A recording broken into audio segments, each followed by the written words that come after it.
বিসমিল্লাহির রহমানির রহিম। প্রিয় দেশবাসী, আসসালামু আলাইকুম। আমি সামিউর প্রধান, প্রজাতন্ত্রের একজন জ্যেষ্ঠ নাগরিক হিসাবে বলছি।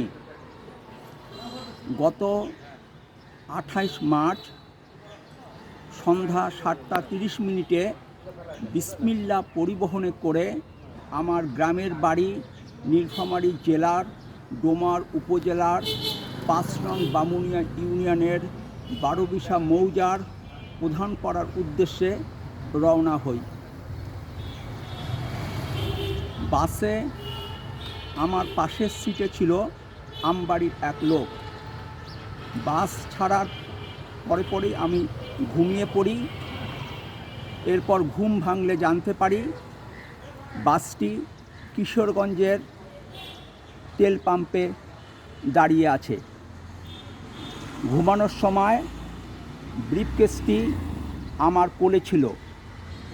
সেখানে 1 ঘন্টার মতো দেরি হয়। এরপর 11টার সময় আমবাড়ি হাটে পৌঁছি।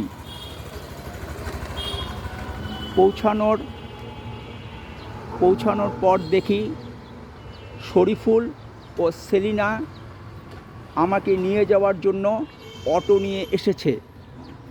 অটোতে আরও 2 জনকে তুলি। ওরা জখির মোড়ে নেমে যায়। অটো আমার বাসার সামনে থামলে দেখি কাদের ও বুল আমার জন্য অপেক্ষা করছে। খাওয়া দাওয়ার পর ওদেরকে বিদায় দেই। আমার পকেটে একটি মোবাইল সেট ছিল ও ব্রিফকেসে 3টি মোবাইল সেট ছিল। সেগুলো খাটে রাখি। এরপর নামাজ পড়ে শুয়ে পড়ি। 29 মার্চ সকাল থেকে 31 মার্চ জোহরের সময় পর্যন্ত আনুমানিক 25 জন আমার সঙ্গে দেখা করতে আসে। এরপর নিজামুদ্দিন আসে ধানের টাকা দিতে, আর কাদের আসে গরুর টাকা দিতে। আমি কাদেরকে বলি আমার ব্রিফকেসে 3 জায়গায় টাকা আছে, একখানে 3000 টাকা, আর একখানে 1650 টাকা, আর একখানে 230 টাকা। কিন্তু 3000 টাকাটা আর পাওয়া যায়নি। গ্রামে 2005 সালে একদিন আমি পশ্চিমমুখী হয়ে কাত হয়ে শুয়ে আছি। আমার পিছনে মানি ব্যাগটি ছিল। এক লোক এসে মানি ব্যাগটি নিয়ে যায়। মানি ব্যাগে মাত্র 60 টাকা ছিল। ওই ব্যক্তি আর এক সময় আমার দৃষ্টি অন্যদিকে করে আমার পকেট থেকে 800 টাকা ছু মেরে নেয়। আমার শহরের বাসার নাম রহমতে রাব্বানা। এই বাসার 3টা রুমে 2010 সালের অক্টোবর মাস থেকে 2016 সালের এপ্রিল মাস পর্যন্ত লিজ বিজনেস সিস্টেম ভাড়া ছিল।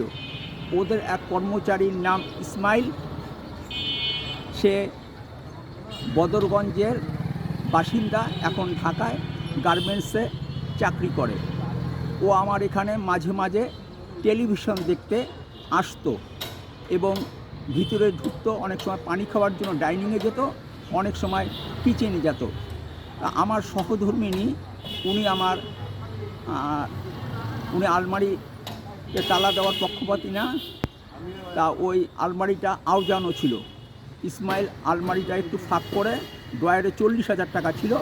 সেটা নিয়ে খুব দ্রুত বের হওয়ার সময় আমাকে বলে যে এখন অফিসে কাজ আছে, বসা যাবে না।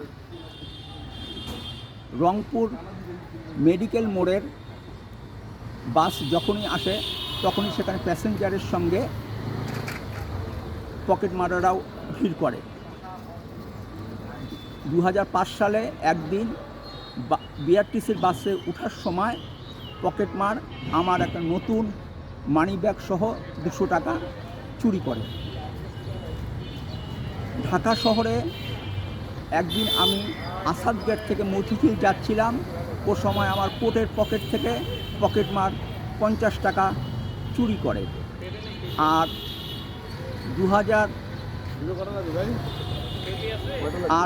1993 সালে ঢাকার শেরেবাংলা নগরস্থ এমপি হোস্টেলের 6 নং ব্লকের 19 নং স্যুটে বালিশের নিচে আমি 2700 টাকা রেখেছিলাম। LMSS আব্দুল মালেক সেই টাকা চুরি করে, কিন্তু সমস্যার মধ্যে পড়ে ক্যান্টিনের 2 বয়, সার্ভিস বয়। পরে আমি ক্যান্টিন ম্যানেজারের কাছে শুনেছি যে ওই সার্ভিস বয়ের বিরুদ্ধে একটা মামলা ছিল এবং আইও ওদের কাছ থেকে 1000 টাকা নিয়েছে। ক্যান্টিনের ম্যানেজার আমাকে 87 সাল থেকে কাকু বলে ডাকতো, তা তিনি আমাকে এই কথাগুলো বলেছেন। আর একবার আমি ফার্ম গেটে উঠেছি, আমার বোনের বাসা মিরপুরে যাব। আসাদ গেটে বাসটি পেট্রোল পাম্প থেকে তেল নিচ্ছিল। ওই সময় এক পকেটমার উঠে এবং সে আমার দৃষ্টি এড়ানোর জন্য, আমার দৃষ্টি অন্যদিকে নিয়ে যাওয়ার জন্য 1 2 3 4 গুনতে থাকে এবং এরপর সে পকেটে হাত দেয়। পকেটে হাত দেওয়ার আগে সে বলেছিল এতগুলো পকেট, কোন পকেটে যে টাকা আছে, কোথায় হাত দেব। এরপরে সে বুকের পকেটে হাত দিয়ে মাত্র 2 টাকা পায়। টাকা পাওয়ার পরে বলে মাত্র 2 টাকা পেলাম। তা ওই পকেটমারকেও কন্ট্রাক্টর চিনত। ভালো থাকবেন, ফিয়ামানিল্লাহ, আল্লাহ হাফেজ, বাংলাদেশ জিন্দাবাদ।